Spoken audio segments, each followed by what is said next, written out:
estos momentos Honduras ha cambiado la Constitución para que se pueda hacer una Charter City o una Free City, que sería más o menos, para que ustedes se hagan una idea, una nueva ciudad en la cual habría libertad económica y libertad de leyes. De tal forma que se podría plantear un nuevo sistema, o un nuevo tipo, un nuevo método o un nuevo modelo, realmente diferente a lo que conocemos hoy en día, que son todos ciudades-estados, o en el sentido de ciudades estatales, que el Estado está dentro, o sea, el Estado interviene en las ciudades, de tal forma que las leyes del Estado repercuten sobre la ciudad, tanto leyes económicas como cualquier otro tipo de leyes. Entonces, por eso se organizó el futuro de las ciudades libres, como el primer congreso sobre el futuro de las ciudades libres en Honduras, en Roatán, precisamente como lugar posible, no futuro, sino presente, en el cual se puede crear una de estas ciudades. Entonces, lo que voy a más o menos a explicaros hoy o a enseñaros hoy, que después si quieren en el turno de preguntas podemos hablar de muchas de las cosas que se hablaron en Honduras, es un poco sobre el planeamiento a la hora de diseñar una ciudad libre, cómo se puede realizar. Puesto que no se puede hablar de ciudades libres si tampoco son entendidas desde el punto de vista de planeamiento como planeamiento contractual o planeamiento voluntario. El planeamiento que tenemos hoy en día aquí o en cualquier otra ciudad del mundo es un planeamiento no contractual, un planeamiento coercitivo, tipo centralizado, en el cual hay un órgano director, el cual planifica las ciudades de arriba, establece usos, establece densidades, establece crecimientos, etcétera. Pues eso claramente no podría estar en la Free City, puesto que si el planeamiento no es libre, no podrían haber precios de mercado, no se puede saber en cada momento de tiempo cuándo hay que invertir en un uso o en otro, en cada momento de tiempo, ¿no? Entonces, la charla se va a basar precisamente en eso, en cómo podemos realizar un modelo de urbanismo en el cual pueda existir una ciudad de libre mercado también en planeamiento urbano. Primero voy a hacer una introducción en la cual voy a explicar un poco la importancia que podría tener una Free City para Latinoamérica, o esta una Free City en Latinoamérica. Y luego ya pasaremos a los modelos propuestos, que pueden ser diferentes, pero pasaremos a ellos. Un segundito. Son algunas de las preguntas que hay que hacerse cuando vamos a intentar pensar en una ciudad libre. La primera es cuáles son los principios que definen una ciudad libre. La segunda es cuáles son las tácticas a seguir para poder conseguir esa ciudad libre. La tercera sería cuál sería el mejor lugar para diseñarla. La cuarta, qué haría que las personas fuesen a esa ciudad libre, o ciudad, a mí me gusta llamarla la ciudad de libre mercado, como veremos ahora. Y luego, qué sistema de gobierno tendrían esas ciudades o necesitarían esas ciudades. Yo voy a enseñaros hoy cuatro modelos, cuatro posibles modelos. El primero es una compañía-ciudad, una ciudad-compañía, como si fuese una empresa. Un segundo modelo que sería una ciudad pensada como una gated community, una colonia, creo que lo llaman ustedes, ¿no? Colonia le llaman ustedes aquí, ¿verdad? La tercera sería una ciudad con muchas gated communities o ninguna. Y la cuarta sería una ciudad creada a partir de aceptación de ofertas, que ahora explicaré lo que sería. Todos estos modelos que voy a enseñaros, que no sé por qué la presentación pone 1A, 2A, 3A, sería de 1, 2, 3, 4, son todos pensados para ciudades de cero, es decir, en un lugar donde no hay nada. Habría que pensar que también sería posible en ciudades donde ya existe algo, convertirlas en Free Cities, o lugares como, por ejemplo, ciudades que antiguamente han quedado devastadas con los huracanes, etcétera, el Katrina o etcétera, cualquier ciudad que en su momento funcionaba, que ha quedado colapsada por completo porque ha sido derruida. Ahora también sería una posible estrategia de poder crear una ciudad libre ahí. Cuando empecé a explicar los modelos de ciudad libre, antes de empezar a explicar estos cuatro modelos, voy a explicar las ventajas y desventajas que podría haber con respecto a crear una ciudad libre en un lugar donde no hay nada, o las ventajas y desventajas que habrían en crear una ciudad libre en una ciudad que ya existe hoy en día o que ha quedado derruida por un huracán o por un desastre natural. ¿De acuerdo? No está en la presentación, pero lo voy a incorporar porque creo que es algo también como posible alternativa. Entonces, ¿cuáles son los principios que definen una ciudad libre? Sin duda alguna, los principios que definen una ciudad libre son los principios del libre mercado. Es decir, propiedad privada, principio de no agresión y libertad de intercambio. Es fundamental que estos tres principios sean los que rijan una ciudad libre. No puede haber una ciudad libre si estos tres principios no se respetan. Por eso, en realidad, a mí no me gusta hablar de free cities, sí me gusta hablar de free market cities. Porque en realidad, hablando de free cities, siempre y cuando se realicen de forma voluntaria y las personas que la organicen y las personas que vayan a vivir en ella lo hagan de forma voluntaria, podría incluso haber free cities comunistas. Perfectamente. Si unos señores deciden establecer una ciudad en comuna y gente que quiere vivir ahí en ella, no está secuestrada, o sea, pueden salir cuando quieran, no es como Fidel Castro que deja salir la gente de Cuba, sino todos irían, y eso consigue que triunfase en el mercado, pues sería respetable. Y estaría dentro de una ciudad libre, porque es voluntaria. Pero el concepto que yo entiendo de ciudad libre es una free market city. Una ciudad de libre mercado y por lo tanto los principios que imperan son principios de mercado. Propiedad privada, respeto a la misma, leyes que protejan la propiedad privada, principio de no agresión y libertad de intercambio. A partir de estos principios se pueden desarrollar todo tipo de normativas y leyes. Pero esos tres principios tienen que ser básicos. Si esos tres principios no se respetan, ya no estaríamos hablando de free market city.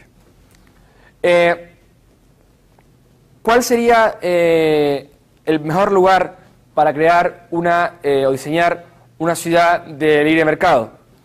Pues bien, para mí el mejor lugar, sin duda alguna, sería cercano al mar o una isla. Pero vamos a ver de dos maneras, o sea, yo no podría decir exactamente que en el mundo actualmente no hay free market cities, no existen. No existen. Sin embargo, hay una serie de ciudades que están cerca del free market city. Por ejemplo, Singapur, o Taipei, o Hong Kong, que es la más especial de todas. Para que ustedes se hagan una idea, Hong Kong fue la esperanza para ese lado del mundo en el cual existía la gran comunista China, y mucha gente cuando se originó con Hong Kong pensó que China iba a aniquilar Hong Kong, la iba a eliminar. Sin embargo, la realidad es que con el paso del tiempo, Hong Kong ha eliminado el comunismo en China. Hong Kong ha sido la salvación para muchas personas que han podido salir adelante en Hong Kong. Hong Kong ha sido, sin duda alguna, esa ciudad, o esa estrella de esa luz que ha permitido que en Oriente muchas culturas se hayan podido desarrollar o muchas personas hayan salido de la pobreza y han visto como oportunidad de salida dicha ciudad.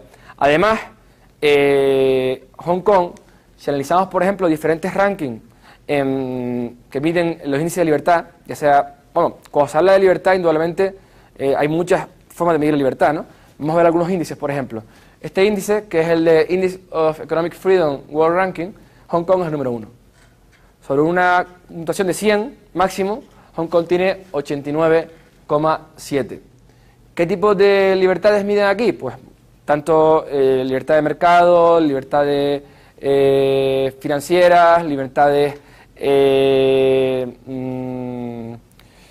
mercado laboral, libertades de taxes, todo tipo de libertades las miden en este índice. En otros índices, es verdad que Hong Kong no aparece la número 1. Por ejemplo, en the Global Competitiveness Index, Hong Kong aparece la número, creo que es la 11. ¿De acuerdo? Está más abajo. Está más abajo. Sin embargo, Hong Kong vuelve a aparecer el número 1 en otros índices, como por ejemplo, The Economic Freedom of the World Index 2008. Sobre 10 puntos tiene 9,05. O sea, Hong Kong, indudablemente, es una de las ciudades más cercanas al free market. Luego, en infraestructuras, por ejemplo, Hong Kong, por ejemplo, en calidad de todas las infraestructuras está la segunda a nivel mundial. En la calidad de carreteras, la número 2 también. En calidad de infraestructuras portuarias, número 1. En calidad de infraestructuras aeroportuarias, número 1. En calidad de oferta de electricidad, la número 1. Bien, claramente es una ciudad que en lo que serían las infraestructuras de la ciudad que sirven o son muy necesarias para el progreso, está en el número 1 del mundo. Y es más, el gobierno de Hong Kong no administra ni regula estas infraestructuras. Son entes privados los que se encargan tanto de la energía eléctrica como del transporte o las carreteras. Son entes privados los que la manejan, las que la gestionan, es la palabra correcta en español. Y además abogan porque sean los privados los que hagan dichas gestiones. Como decía hace un momentito, si me preguntan un lugar para poner una Free City, una nueva Free City, diría cualquier lugar del mundo es bueno. Sin embargo, dadas las condiciones geopolíticas que tenemos ahora mismo en Latinoamérica, en la cual hay una importante cantidad de países en las cuales hay un socialismo muy importante, en la cual hay una pobreza bastante importante en muchos países, en la cual hay algunos países que se ven afectados por la inseguridad, por los narcotraficantes, en las cuales, de toda Latinoamérica, por ejemplo, no voy a decir nombres, pero hay solo 2 o 3 países que se salvan un poco de este caos en el que está sumida Latinoamérica. Y cuando digo Latinoamérica, refiero a Centroamérica o Sudamérica, ¿no? Pues si me preguntas a mí un lugar ideal o estrategia política para establecer una Free City, diría una isla o un lugar de la costa de Latinoamérica, sin lugar a dudas, puesto que sería un foco de atracción para creación de riqueza. De tal forma que muchas personas que viven en estos países, que están sumidas en la pobreza, puedan emigrar a esta ciudad buscando un futuro mejor. Claramente la estrategia no es crear una Free City, la estrategia es intentar crear más Free Cities. O sea, no solamente una, no solo una Free Market City, sino varias, y que se vayan creando a lo largo del continente. Y si eso se puede extrapolar al resto del mundo, pues mejor que mejor. Pero indudablemente las ciudades que hoy conocemos en el mundo no son Free Market Cities. Si Hong Kong es un ejemplo. Por eso digo yo que Hong Kong es el ejemplo en el cual se puede transmitir. O sea, Hong Kong fue la esperanza para el pueblo chino.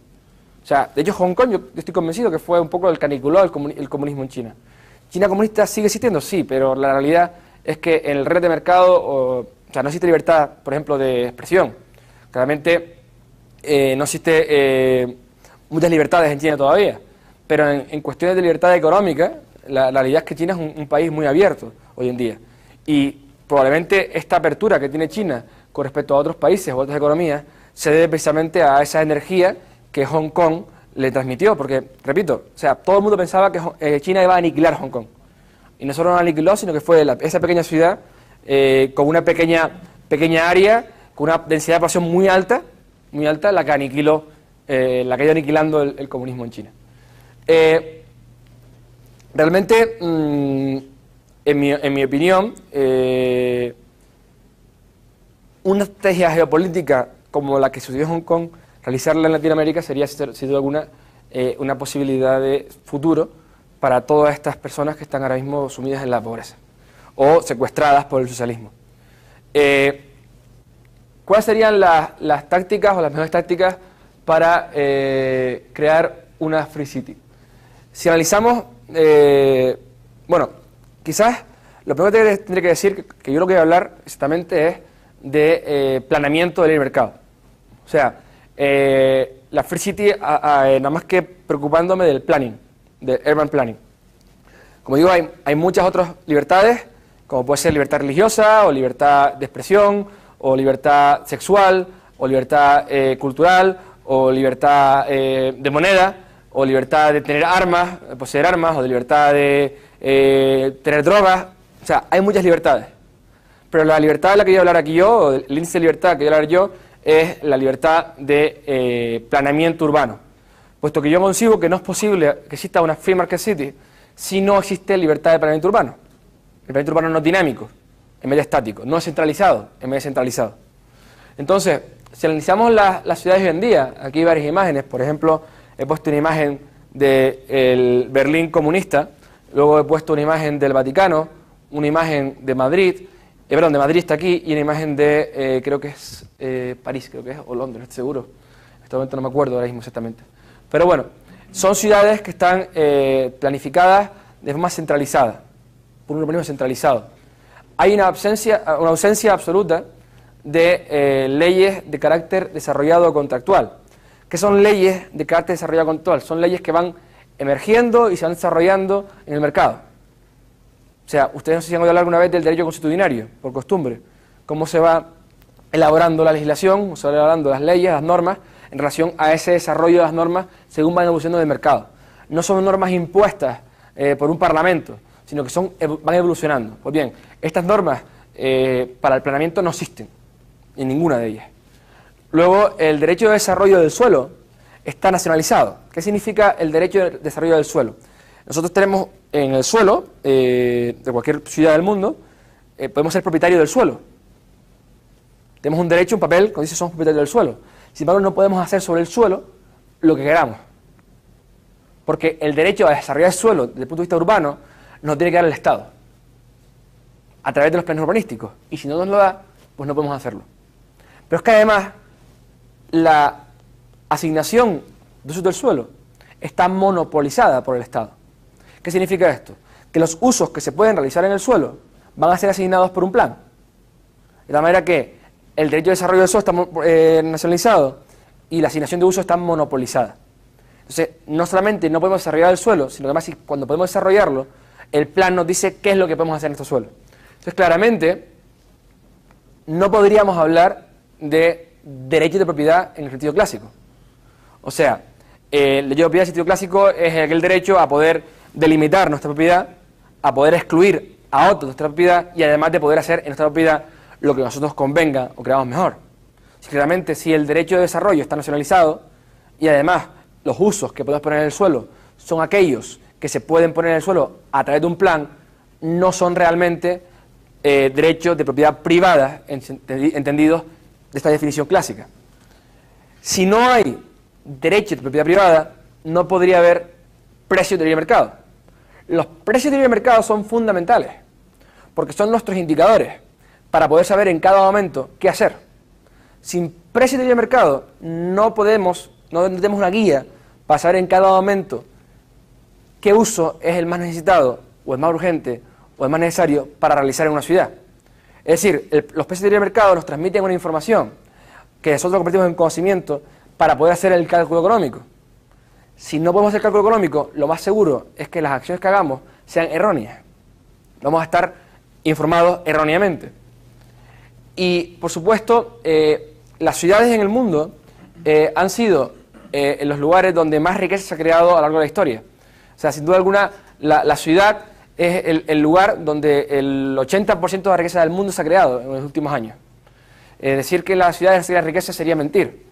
Pero es cierto que se crea menos riqueza de la que se podría crear si tuviésemos una free city, una free market city, incluido en términos de planeamiento, en términos de libre mercado en planeamiento. Por lo tanto, estamos dejando de crear riqueza en la propia ciudad y estamos impidiendo que la ciudad pueda cambiar por este planeamiento central.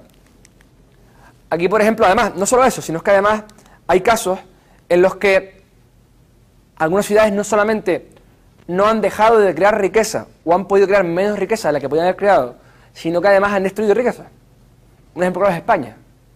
España, que está sumida en una importante crisis actualmente, por culpa de la expansión del crédito sin base al ahorro y el planeamiento central que planificó ciudades enteras nuevas de crecimiento, el urbanismo planificado de forma centralizada se convirtió en un negocio para los ayuntamientos. Todos querían intentar aumentar al máximo posible el suelo y aumentar al máximo posible las ciudades, por eso que además iban a coger impuestos. Los bancos dieron mucho más crédito del ahorro que existía y los empresarios se lanzaron a invertir pensando que había ahorro en la sociedad. Empezaron a crecer estas ciudades y, por ejemplo, aquí tenemos tres ejemplos de ciudades fantasmas, ciudades que se han construido y no vive nadie en ellas, o vive muy poca gente. ¿Qué significa eso? Si vive muy poca gente y se ha construido, pues se ha destruido riqueza, porque se han destinado los recursos económicos a una parte de la ciudad, a un crecimiento de la ciudad que no se usa, están inutilizados. Por ejemplo, aquí tenemos el ejemplo Vallecas, en Madrid. Estos son edificios vacíos por completo, los semáforos rotos, esos son los supuestos parques que se han quedado a medias, aquí. Valdeluz, en Guadalajara, fíjense, se ha hecho entera la urbanización entera, aquí están toda la urbanización realizada, fíjense, todo se ha edificado esto, y lo que se ha edificado está vacío. No hay coches en las calles, no hay gente en la calle, y las casas están cerradas y vacías. O Seseña, en Toledo. por la noche. Fíjense, solamente hay vivienda, todo está iluminado. Hay iluminación en la calle, pero no hay nadie viviendo. Y la iluminación ha quedado a medias. Las calles han quedado a medias, edificios realizados, vacíos enteros. Claramente es un claro ejemplo de, no de creación de poca riqueza, sino de eliminación o de crecimiento de la riqueza, porque se han destinado los recursos a unos crecimientos urbanos que no eran necesarios y que fueron planificados por el Plan Central. Entonces, claramente no puede haber free market city si no existe un free market system en city planning. O sea, para que sea una free city, también tiene que ser una free city entendido en términos de planeamiento urbano. Entonces, lo que voy a explicaros más o menos se divide en 5 puntos. Lo primero sería cómo es el modelo que se desarrolla. Lo segundo es cómo se divide la propiedad privada en cada modelo.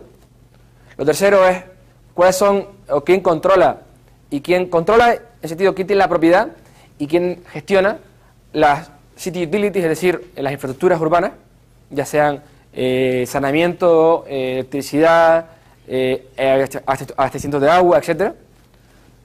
Las opciones de inversión que tendríamos y por último las ventajas y desventajas de cada modelo.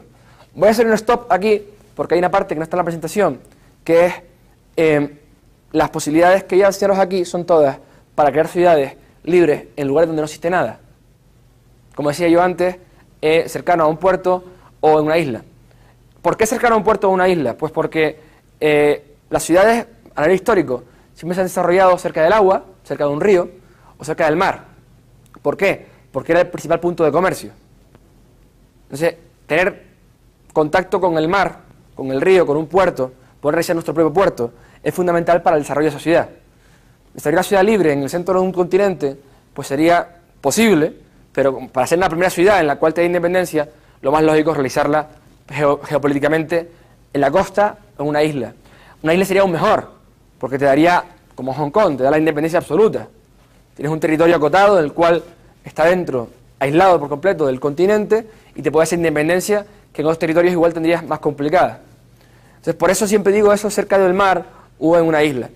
Además, atendiendo eso a la evolución de las ciudades, vemos que todas las ciudades se han desarrollado siempre. Venecia se desarrolló en una laguna en la cual la principal actividad era por el puerto que estaba en San Marcos. Si vamos a ciudad de Cádiz, por ejemplo, era un puerto también en España. Rotterdam es una ciudad portuaria también muy importante. Todas las ciudades se originan siempre cerca de un puerto. Entonces, el puerto es una principal actividad, una importante actividad económica de una ciudad. Y en una free city tiene que haber un puerto. Porque te da eso, te da independencia, sobre todo. Entonces, ¿cuáles son las ventajas o desventajas que podrían haber con respecto a realizarla en un lugar donde ya existe una ciudad o donde ha habido un lugar donde existía una ciudad? Vamos a ver. Claramente, las ventajas de crear una ciudad libre en una ciudad existente, es decir, de repente hacer una especie como de zona franca de libertad de leyes y de económicas y jurídicas en una ciudad existente, tiene una ventaja, que es que ahí vive gente ya. Esa es una ventaja. Pero sin embargo tiene muchas desventajas. Una de ellas sería cómo conseguir que esos habitantes que viven ahí todos quieran ser eso. Porque ellos tienen ya unos derechos que son ciudadanos allí. O sea, a lo mejor éticamente no es correcto si ellos no quieren. Eso va a empezar. Ahí podría haber un problema. Entonces claramente tiene que ser todos que todos quisieran y poder hacerlo. Eso no va a ser fácil. Por otro lado, si quisimos comprar la ciudad entera, eso serían unos costes muy elevados, monetarios. Y por otro lado, ya hay reglas establecidas en las ciudades. Entonces, cambiar las reglas, aunque sean reglas centralizadas de carácter de mandatos coercitivos, no de carácter de ley desarrollada, como decía hace un momentito, de costumbre, cambiar esas reglas de juego que existían anteriormente no va a ser fácil. O sea, desventaja. Ventajas que hay gente. Desventajas que cambiar todo eso no es fácil. Opción número 2. Un lugar donde existía una ciudad anteriormente. Ventajas, lo mismo, que ahí había gente ya viviendo anteriormente. Por lo tanto, lo lógico es que sea el lugar donde quiera otra vez gente volver a vivir. Cualquiera de estas ciudades devastadas, por ejemplo, ahora en Japón o aquí, en algunas ciudades que han quedado devastadas por diferentes huracanes, no sé cómo se llama el que pasó por aquí hace un año, el Ágata, por ejemplo, ¿no? Que arrasó con poblaciones, ¿no? Pues a lo mejor lugares donde el Ágata pasó, pues puede ser una oportunidad, porque ahí vivía gente. Entonces no va a ser complicado que vuelva a traer gente a vivir en ella. Ventaja. Desventaja. Hombre, como todo ha quedado devastado, claramente, sin duda alguna, sería más fácil que el modelo anterior, no sea existente, establecer nuevas reglas. ¿Y de ventaja cuál es? Pues que tendríamos un elevado coste de transacción, en el sentido de hay que comprar todas esas propiedades a todas esas personas que tienen, aunque no tengan casas, tienen el suelo, y comprar a todos para poder establecer inicialmente esa ciudad libre. Entonces, porque no vas a poder establecer una ciudad libre si no tienes la propiedad del suelo. No podrías, como negocio, no podrías hacerlo. Entonces, claramente ahí tienes un elevado coste de transacción. Esas serían las ventajas y desventajas de esos dos modelos. Si nos vamos al modelo de crear una ciudad libre de mercado en un lugar donde no hay nada, claramente desventaja, pues que todavía no hay nadie viviendo allí. Nunca ha habido un crecimiento urbano en ese lugar, pero claramente eso lo vamos a contrarrestar con que va a haber un incentivo económico de que mucha gente va a ir a vivir ahí como lugar de oportunidades y como búsqueda de una vida mejor. Igual que cruza un montón de gente jugándose la vida para ir de Cuba a Miami, pues habrá gente que quiere crear estas ciudades porque van a ser ciudades de creación de riqueza. Por lo tanto, si se crea riqueza, va a haber un mayor bienestar social. Es directo, además, o sea, no hay dudas en ese aspecto. No se puede conseguir un bienestar social sin creación de riqueza. Entonces, esa sería la desventaja, que habría que intentar que gente fuese a vivir allí. Pero sabemos que eso lo vamos a contrarrestar con que va a haber incentivos para que vaya a vivir la gente allí. Y después, ventajas, claramente sería que podemos comprar suelo a un precio barato, porque realmente ese valor del suelo no tiene ninguno, no habría ningún tipo de valor. Y ustedes pueden preguntarme, antes de empezar aquí, ¿y qué estrategia geopolítica podríamos conseguir para que el Estado nos deje una libertad de legislaciones económicas o jurídicas?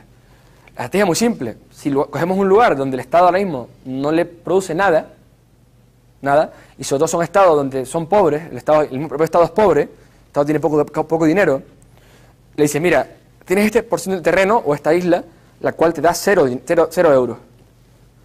Nosotros te vamos a garantizar, digo nosotros, me refiero a los desarrolladores, puede ser 40, puede ser 50, puede ser 100 o puede ser 2. Te garantizamos X millones de dólares al año que te vamos a pagar y vamos a aumentarlo según pasa el tiempo. Pues el propio gobierno puede ver un incentivo para que eso suceda. Honduras es un país en el cual ya ha aprobado una legislación que va a dar posibilidades de que esto suceda. De ahí que se hizo el Congreso en Roatán, en una isla hondureña. Pero claramente ese es el incentivo.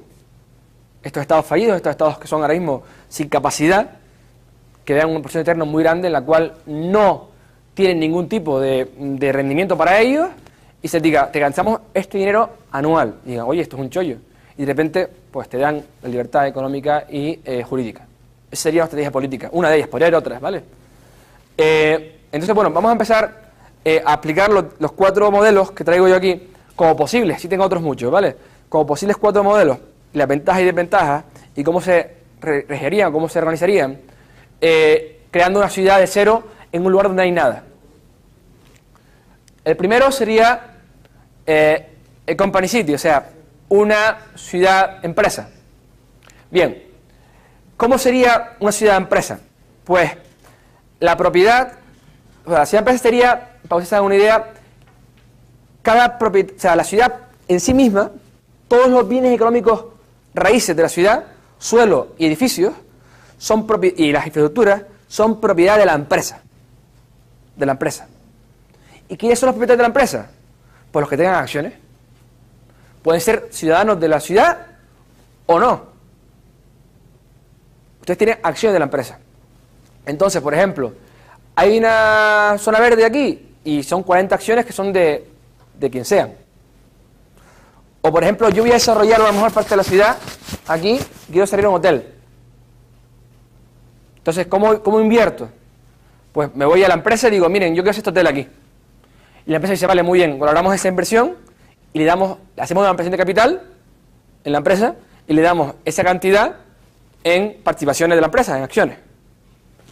quiero hacer una carretera. A lo mejor son 1000 acciones, en relación a cuánto está el valor de mercado de las acciones. De manera que las ciudades, este tipo de ciudades, cotizarían en bolsa. Y ustedes podrían, desde cualquier lugar del mundo, invertir en esas ciudades y comprar acciones. Y en cada momento podríamos saber cuál sería el valor económico de la ciudad. Podríamos ir invirtiendo en la ciudad. Entonces, la propiedad no se dividiría en viviendas, hoteles, etcétera, sino en acciones. Entonces, ¿cómo harían las personas que viven en esa ciudad? Todos serían arrendadores. Todos serían arrendadores. Aunque sean propietarios de acciones. Ustedes podrían alquilar una vivienda y a lo mejor tienen 4000 acciones que dan unos dividendos anuales de muy superiores a lo que ustedes están alquilando. Pero darían un beneficio empresariales. El que construye un hotel y le dan a cambio por una porción de capital, le dan acciones, claramente va a tener que alquilar el hotel si quiere explotarlo después. O vender a otro a explotarlo después. Alquilado, el negocio. Por otro lado, las utilidades, es decir, las infraestructuras, son todas propiedad de la empresa. La empresa después podrá alquilarlas o subarrendarlas o darle la gestión de las infraestructuras a otras empresas diferentes. O sea, la gran empresa, que es propietaria, no se va a dedicar a gestionar nada. Solamente es propietaria de lo que serían los realty goods, o sea, de los bienes económicos raíces, pero no gestiona nada. Son otras muchas empresas que hay dentro de la empresa matriz la que gestiona todo. O sea, la gran empresa no se va a dedicar ahora a hacer planes urbanísticos, ni se va a dedicar a nada. Ni se va a dedicar a explotar las infraestructuras, ni a explotar la electricidad. No. Habrán otras empresas que se dedicarán a suministrar eléctricamente y competirán entre ellas, etcétera. Pero la propiedad es de la empresa matriz y ella la alquila a estas empresas. Por otro lado, las posibilidades de inversión, como he dicho un momentito, son comprando acciones en el mercado, en la bolsa, o directamente hablando con la empresa matriz para invertir, construyendo un nuevo desarrollo y recibir acciones a cambio, por el valor del desarrollo. ¿Cuáles son las ventajas de este tipo de posibilidad? Claramente hay una facilidad absoluta para la reorganización o rediseño o replanificación de la ciudad. ¿Por qué? Porque no estamos en el cual hay que poner de acuerdo a muchos propietarios, sino que todos son arrendadores, y si de repente la empresa matriz ve que hay una posibilidad que sea una zona de ciudad más rentable para otros usos diferentes a los que hay en ese momento, se podría reclasificar o se podría regenerar, o habrían otros inversores que podrían venir a decir, compramos esto o invertimos aquí para cambiar estos usos. Y como solamente la propiedad es a través de acciones, sería más fácil. Por supuesto, si esto se hiciese, las personas que están arrendando esos inmuebles tendrán contratos firmados con cláusulas. Y son contratos firmados por 50 años a 100 años. Y si se rompen esos contratos, esas cláusulas pondrán las indemnizaciones que hay. Claramente te pagarían si te rompen el contrato. Si van a tirar tu hotel donde estabas alquilado, estás con tu negocio, tendría que indemnizarte. Pues eso también habría que ver si en cada momento es verdaderamente necesario económicamente reasignar uso en la ciudad. Por otro lado, sería fácil saber si se está creando riqueza o no en la ciudad, porque el propio valor de la ciudad, es decir, de los bienes raíces de la ciudad, puede ser calculado, porque está en acciones, está en bolsa. O que una empresa cualquiera, podemos saber cuál es el valor de mercado de esa empresa, pues podríamos saber el valor de mercado de la ciudad.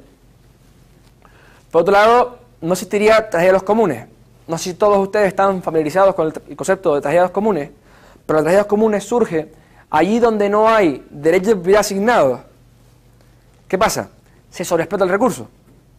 Es decir, imaginemos una carretera de donde nadie, todo el mundo al tráfico. Hay tráfico. No hay precios de mercado que regulen el tráfico. Imaginemos una zona de pastos donde no hay nadie. O sea, no hay nadie. Todo el mundo va a pastar allí. Se acaba el pasto y no se regenera el pasto y se acabó el pasto, se acabó el recurso. Hay una sobreexplotación del recurso. Normalmente, los recursos económicos que no son de nadie o que no tienen derecho de propiedad asignados, se suelen sobreexplotar. O sea, las talas de árboles son en el Amazonas, no son en los bosques no son en los bosques privados de Chile o de Alemania, son en el Amazonas donde no es de nadie. La basura se tira, ¿dónde? En la calle, no se tira en el salón de casa. Allí donde no hay derecho de propiedad asignado, el recurso se sobreexplota y al final se malogra o desaparece. Entonces, esto se evitaría esas ciudades. ¿Por qué? Porque todo sería privado. Por lo tanto, todos los recursos económicos, sean calles, sean parques, etcétera, van a estar bajo un plan empresarial. Habrían precios de mercado que regularían el uso de estos recursos. Por otro lado, no habría tragedia de anticommons. Anticommons, ¿qué son los anticommons? Pues lo contrario de los commons. Los anticommons son allí donde hay un exceso de división de la propiedad privada o un exceso de regulación de la misma, se produce un desuso. La ciudad, en sentido tradicional, es un claro ejemplo de anticommons. ¿Por qué? Imaginemos un área de ciudad donde hay 40 edificios y ese edificio se divide en 40 viviendas y esa vivienda se divide en 4 propietarios cada una. Poner de acuerdo a toda esa gente para cambiar la ciudad es casi imposible. Es casi imposible. Entonces, a lo mejor esa área de la ciudad, que donde hay viviendas, sería más productivo que hubiera a lo mejor hoteles, pues no se va a poder cambiar. Y a lo mejor esas viviendas quedan en ruinas y quedan vacías. Ejemplo a escalas pequeñitas. El típico ejemplo. Cuando de repente hay una herencia y un piso lo hereda 3 hermanos. Un hermano lo quiere para establecer un negocio de venta de drogas. ¿De acuerdo? ¿Por qué no? De venta de drogas. Otro hermano quiere vender la vivienda. Y otro quiere vivir en ella. No hay acuerdo, se pelean entre ellos y la vivienda queda vacía. Tal que el recurso está desaprovechando. Hay un desuso del recurso. En este tipo de ciudades no habría ese problema tampoco. Porque como no está tan dividida, no está muy dividida la propiedad y no hay un exceso de control sobre, con eso de control de regulación sobre los recursos, que sí surge en las ciudades actuales con esta sobreregulación, con los planes generales, con los POT, etcétera, claramente eso no surgiría en estas ciudades. Por eso evitaríamos los anticommons. Desventaja, claramente hay desventaja fundamental, y es que desincentivaría mucho la inversión de los pequeños empresarios o incluso de empresarios mayores, puesto que tendrían el control absoluto sobre la propiedad del bien raíz. Es decir, oye, yo voy a montar un hotel aquí, voy a comprar acciones, pero me están diciendo que a lo mejor el hotel me lo pueden quitar porque de repente la empresa decide que hay una inversión mejor ahí, me van a romper el contrato, y, me van a indemnizar todo lo que tú quieras, pero me parece a mí que todo eso no me da seguridad. Porque realmente puede haber puede haber un desincentivo de cara a invertir ahí. Número 2, que podría haber problemas de coordinación vertical, es decir, entre diferentes empresas de diferentes cuestiones, ya sean hoteles, ya sean utilities, ya sean cualquier tipo de cosa, puede haber una fricción vertical entre diferentes empresas y por lo tanto habría altos costes de transición a la hora de establecer esos órdenes o esas organizaciones. Porque, repito, no es la empresa matriz la que organiza las cosas de la ciudad. La empresa matriz es la propietaria de los inmuebles, nada más. Ese sería un ejemplo. Segundo, posibilidad para construir una nueva ciudad. Lo que yo llamo una ciudad como una gated community. Bien. Aquí veríamos, por ejemplo, que este modelo sería toda la ciudad entera, sería una gated community. Es decir, tendría normas preestablecidas. He puesto en diferentes colores, diferentes lugares con diferentes normas. Por ejemplo, este de aquí verde dice que hay oficinas, que hay casas, hay comercial y hay tanta área verde, por ejemplo. Entonces, estos lotes, que pongamos que por ejemplo sean de 1 kilómetro cuadrado, en los cuales después habrán calles, habrán diferentes usos, diferentes cuestiones, ya tienen sus normas preestablecidas. ¿Y qué se hace? Se hace una subasta. Una subasta en la cual se abre al público, a diferentes inversores, pero ustedes son los propietarios de todo el terreno, establecen las guías principales de la ciudad, donde estarían las calles principales, y unos lotes con normas, y te hacen una subasta. Lote número 1, que se puede hacer esto, esto y esto, ¿quién lo quiere? Empiezan a pujar, y el que apuja se lo lleva. Lote número 2, ¿quién lo quiere? Empiezan a pujar, y el que apuja se lo lleva. ¿Cómo se dividía la propiedad? Pues habrían dos posibilidades. Una, que estos lotes se organicen en empresas o en gated communities, o directamente, que vaya directamente a los bienes raíces, al propietario en sí que compra después la vivienda. Estos lotes se los pueden quedar los desarrolladores que compran a la empresa matriz, o sea, bueno, a los propietarios iniciales del suelo, para arrendarlos y explotarlos, o desde los venden directamente a cada individuo que compra vivienda. O sea, que podrían dar las dos cosas. El sentido tradicional, o sea, subdividen los bienes raíces se subdividen en diferentes propietarios, o la empresa matriz alquila lo que se puede hacer ahí, y hizo ahí concretamente. ¿Quién manejaría las infraestructuras urbanas? Pues hay dos opciones. Que la empresa matriz mantenga la propiedad de estas principales infraestructuras, mantenga la propiedad y las maneje ella. Una vez que ha vendido todos los lotes, ella se queda con esto, las tiene como propiedad y las maneja ella. Segunda opción es que las venda también, las venda a otras empresas en la subasta y las manejen esas empresas. O tercera opción, las tiene, las pertenecen a ella, pero las alquila para que las manejen otras empresas. Son tres opciones diferentes. ¿Cómo serían la inversión? Comprando lotes. O sea, comprando lotes en esta oferta inicial o esta subasta inicial de lotes predeterminados con reglas predeterminadas. ¿Cuáles serían las ventajas? Pues claramente habría un mayor incentivo de inversión de cara a que hay unas reglas establecidas y tú vas a tener la propiedad de esos inmuebles, no acciones. Va a haber una mayor competencia entre diferentes áreas o diferentes lotes para ser lotes más productivos entre sí. Y por supuesto se va a abolir por completo la tarea de los comunes, puesto que todo va a ser privado, todo va a tener propiedad privada. Desventajas. Los costes de transacción serían muy elevados a la hora de cambiar la ciudad, puesto que habrían ya leyes, normas preestablecidas, que haría que cambiar la ciudad, poner de acuerdo a todo el mundo, etcétera, va a ser complicado. Además, tú has comprado con unas normas preestablecidas de la subasta inicial, has formado un contrato con esas normas, tú no puedes cambiarle después.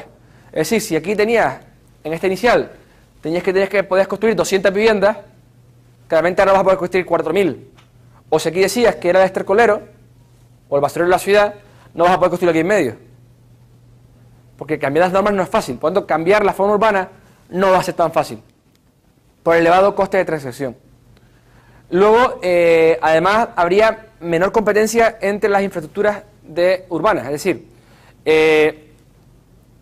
habría menor posibilidad de que haya muchas diferentes empresas las que lleven las diferentes infraestructuras de energía, de electricidad, de abastecimiento de agua o carreteras.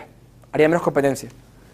Y luego podría verse, si se lleva la subdivisión de la propiedad, no la mantienen las empresas iniciales que compraron el desarrollo, sino que van soltando a subdivisión de ciudad tradicional, podría darse otra vez el anticomún.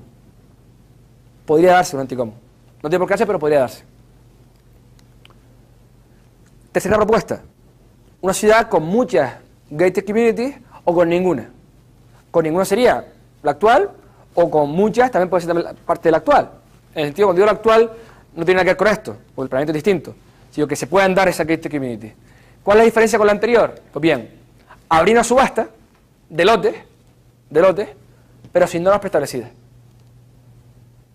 No habría normas en cada estos lotes. Tú vendes el lote y después los propietarios decidirán qué van a hacer en ese lote. Son lotes muy grandes, después aquí habrán calles, habrán todo, ¿vale? Son lotes muy grandes, muy grandes. Es decir, la propiedad se dividiría en sentido tradicional, las personas que compran viviendas directamente, o compran hoteles, o compran oficinas, o la podrían mantener los empresarios que han comprado el lote y alquilar como negocio la zona entera, es decir, como una gated community. Podría pasar también, o sea, en un cuadrante de estos, podría pasar que este señor de aquí haga de toda esta zona de aquí una gated community, es decir, unas normas que él diseña y cuando otro compra ahí sabe que tiene que respetar esas normas. O no, o directamente él no hace ninguna norma y lotea esto en más lotes diferentes. O sea, este lote inicial, luego llega este señor y vuelve a lotear y ven otros señores a hacer otra subasta y compran otros lotes. Y se va subdividiendo según vaya saliendo. O sea, hay una importante cantidad de posibilidad de cambio o de creación de ciudades diferentes. El control de las utilidades, pues igual que antes, puede mantenerlo la empresa matriz, puede venderla, puede alquilar lo que sería la explotación, habría muchas posibilidades. Y por último, la inversión sería comprando los lotes, como la anterior. Ventajas: habría una importante cantidad, una importante posibilidad de creaciones de nuevas ciudades o nuevas formas urbanas que todavía no existen, y habría una importante creatividad ahí a ver cómo se desarrollan esos lotes. Esa es la ventaja claramente con respecto a la anterior. La anterior tenía unas normas preestablecidas. Esta puede ser muy orgánico todo y puede dar posibilidades de muchos nuevos tipos de ciudad. Habría una mayor competencia entre los lotes, a ver quién consigue ser más productivo, etcétera. Y la tasa de los comunes también se aboliría, no habría. Y claramente habría mayor flexibilidad a la hora de crear nuevas ciudades. Desventaja: la principal, los costes altos de transacción. Es decir, claramente una vez hecho lo nuevo, volver a cambiarlo va a ser complicado. Todo dependerá de cómo esos lotes se han ido desarrollando, que no lo sabemos. Desventaja: como en la anterior, hay menos competencia entre las infraestructuras.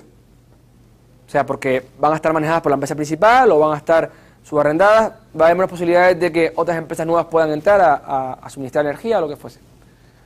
En la tasa de los comunes podría pasar si vamos a una subdivisión muy grande de la propiedad privada. O sea, se lotea y se vuelve a lotear y se vuelve a lotear hasta que quedan infinitamente pequeñas partes de la ciudad. Y por último, una cosa muy importante, y es una desventaja muy grande con respecto a este sistema, es que hay una incertidumbre muy grande para saber qué va a pasar al lado. Es decir, cuando estábamos aquí y comprábamos aquí, sabíamos qué va a pasar aquí al lado. Sin embargo, aquí, si compramos aquí, no sabemos qué va a pasar aquí. Y como debemos de saber, los precios de la ciudad, los precios del suelo, los precios de los inmuebles, varían mucho en relación a lo que hay alrededor. Si de repente ponemos un mall en una zona concreta donde no haya nada, pues todo eso sobre alrededor se ha revalorado para crear viviendas a lo mejor. De tal forma que los precios del suelo o los precios de la ciudad, de los diferentes inmuebles de la ciudad, varían mucho en relación a lo que existe alrededor. El éxito de un área cercana a tu lote puede influir sobre el éxito de tu lote. Entonces, si de repente tú compras este lote para hacer zona turística y al lado te plantan una central nuclear, pues tienes un problema. O sea, hay una incertidumbre muy grande a la hora de qué va a pasar. Y se puede subdividir o se puede repetir también si esto se da como una gate community, no. Sabes que cuando compras aquí, pues se decía que esa ciudad puede ser ninguna gate community o diferentes gate communities en cada lote. Si un lote se decide organizar como gate community, claramente el que compre aquí saque las normas ya y no va a tener incertidumbre. Pero si se decide también volver a lotear, el que compre aquí a lo mejor construye un edificio de altura, no tiene vistas, pero no sabe si al lado va a haber otro que va a construir en altura y le va a quitar la pista. O sea, existe esa incertidumbre. Y la última posibilidad, la cuarta posibilidad que planteo, que pueden haber dos muchas, digo, pero son las cuatro que a mí se me ocurren, es a call for bidders, es decir, una aceptación de ofertas. Antes había lotes establecidos con o sin normas, aquí no es eso. Aquí la empresa matriz tiene un área de suelo y en la cual llega una empresa y dice, mira, yo te ofrezco por esto de aquí, tanto dinero, y quiero hacer esto. Y tú lo aceptas, lo vendes o no, o esperas. Yo quiero este trozo de aquí. Yo quiero este trozo de aquí. Y yo este de aquí. He puesto 4 para poner 44, o sea, pues que quieran. Y tú como empresa matriz vas vendiendo hasta que termines de vender y desaparece. La propiedad se podía dividir tanto en sentido tradicional, loteándose, o según se organicen los que han comprado ese suelo. Puede ser empresa, puede ser gate community, puede ser lo que quieras. O sea, ahí pueden, cualquier posibilidad. El control de las utilidades, pues hay dos opciones. Claramente, el que hace la oferta, aquí, está planteando hacer también sus utilidades dentro. O sea, aquí no hay unas trabas preestablecidas en las cuales el promotor inicial o los promotores iniciales tenían la propiedad de esas tramas, que pueden vender, alquilar o arrendar como antes, sino que aquí el que compra va a hacer también las utilities, va a hacer también las infraestructuras dentro de aquí.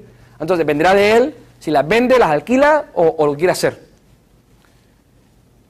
Por lo tanto, que hablan dos posibilidades, que son los que han hecho la oferta, las manejen, o las subarrenden o las vendan. La inversión, pues sería eso, el que haga mejor oferta, se lleva el lote. Y aquí, la empresa inicial promotora desaparece al final.